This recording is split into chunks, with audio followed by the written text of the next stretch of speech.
Have you ever had one of those days where you technically didn't do much, but you end the day feeling completely drained? Not, I ran a marathon tired. Not, I worked 12 hours straight tired. But that deep, heavy, foggy kind of tired. The kind where even simple things feel like effort.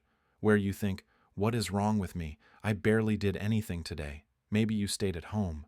Maybe you answered a few messages. Maybe you just scrolled, thought, worried, overanalyzed, and now you're exhausted. And that creates a very specific kind of guilt. You start judging yourself. Other people do so much more. Why am I tired from nothing? Am I lazy? Is something broken in me? Here's the reframe I want to offer you today. You're not tired because you did too much.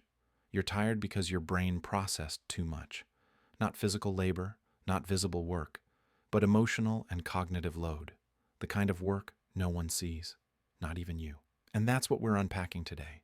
Emotional overload in the brain, and why it's one of the most exhausting states a human nervous system can be in.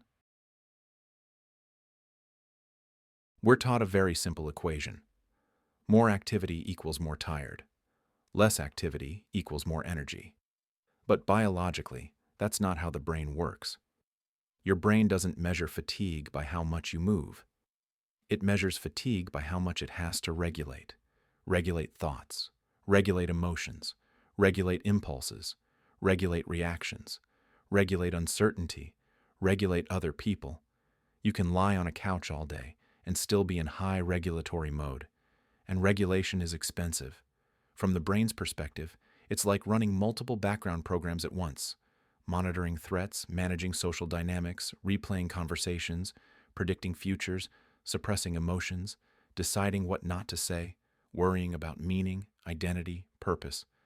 None of this burns many calories, but it burns mental fuel. Let's make this concrete.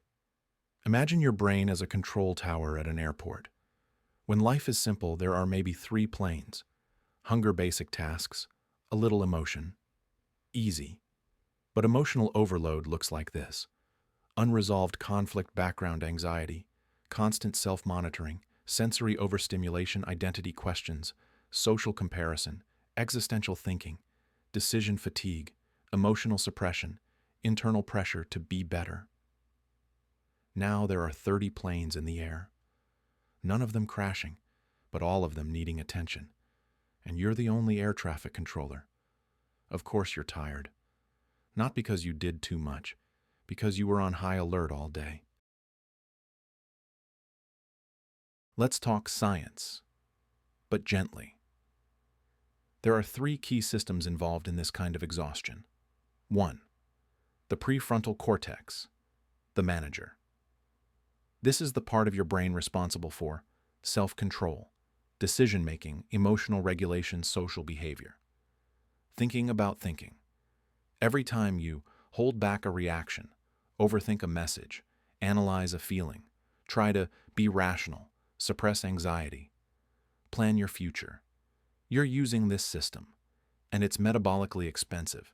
It's like the CEO of your brain, smart, powerful, but easily overworked. When it's overloaded, you feel mentally foggy, indecisive, emotionally numb, strangely tired without reason. 2. The amygdala, the alarm. This is your threat detector. It doesn't care about logic, it cares about safety. Social tension, alarm. Uncertainty, alarm. Feeling misunderstood, alarm. Too many inputs, alarm. If you're sensitive, introspective, or emotionally intense, your amygdala is often slightly activated, not panic level, just enough to keep your nervous system tense all day, like holding a muscle in a half-flexed position. That burns energy, quietly, relentlessly. 3. The default mode network, the ruminator. This is the system active when you're not focused on a task. It handles daydreaming, self-reflection, memory, meaning-making internal dialogue. It's also the system responsible for overthinking, rumination, replaying conversations, worrying about identity and future. So if you rest by scrolling, lying in bed, or staring at the ceiling, but your mind is still active, you're not resting. You're running internal simulations. Your brain is working overtime. Not everyone experiences emotional overload the same way. It's especially intense if you are highly sensitive, emotionally perceptive, introspective, socially attuned, prone to anxiety or rumination, gifted at pattern recognition, empathetic or existential by nature. In other words, if you feel deeply and think a lot, you don't just experience life, you process life constantly. You notice micro changes in tone. You reflect on meaning. You sense emotional undercurrents. You monitor your own reactions. That's a beautiful mind, but it's also a tired one. This is where most people hurt themselves. They compare their internal load to other people's external output and conclude, something is wrong with me. But that's like saying, a server handling 10,000 background requests should perform like a calculator doing one task. Different systems, different costs. You're not lazy, you're running high bandwidth consciousness in a low support world. This is a big one.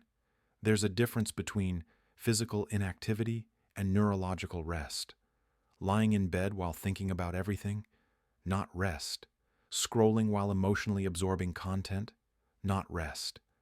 Watching intense shows while empathizing with characters, not rest.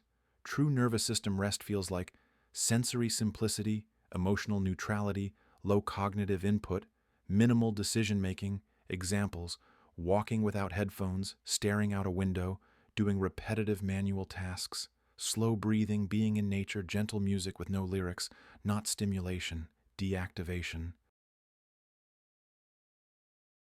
Your brain gets tired because it tries to hold everything internally. Thoughts, plans, fears, unfinished loops. Write them down, seriously. Not to be productive, but to unload RAM. Journaling is not about insight. It's about offloading mental processes into the physical world. Even messy notes help.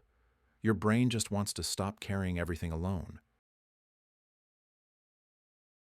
Notice how much you're constantly adjusting yourself, how you speak, how you appear, how you respond, how you're perceived. That constant self-monitoring is exhausting. Try this experiment. For one interaction per day, consciously drop performance. Speak slower. Don't over-explain. Let silence exist. Don't optimize your personality. Just exist. You'll feel uncomfortable, but you'll also feel lighter.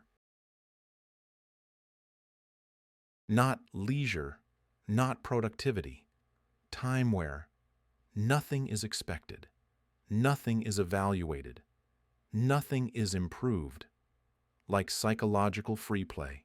Your nervous system needs spaces where it's not being managed. Not every moment should be optimized for growth. Sometimes growth comes from not managing yourself at all. If your exhaustion is constant, severe, paired with depression, paired with ADHD, paired with trauma symptoms, or includes physical fatigue, then emotional overload might be part of the picture, but not the whole story.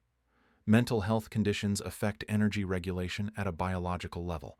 This video is not a diagnosis, it's a lens, a way to understand one common mechanism. Here's what I want you to take with you. Your tiredness is not a moral failure. It's not a weakness. It's not proof you're broken.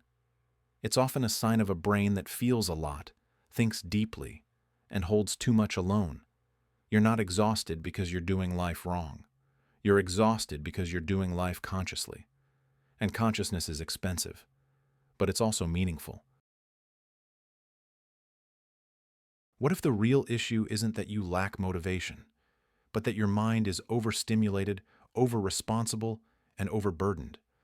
What if the solution isn't push harder, but regulate less? Fewer internal negotiations, fewer emotional filters, fewer mental simulations, more simplicity, more externalization, more nervous system safety. You don't need to become stronger, you need to become less overloaded. And that starts by believing this simple truth. Feeling tired doesn't mean you failed. It often means you were paying attention. If this resonated, I've created a short guide called 5 Ways to Reduce Emotional Overload Without Changing Your Life. And if you want to go deeper, watch this next. The psychology of people who feel too much. You don't need to fix yourself. You need to understand your nervous system and treat it like the complex, sensitive instrument it is.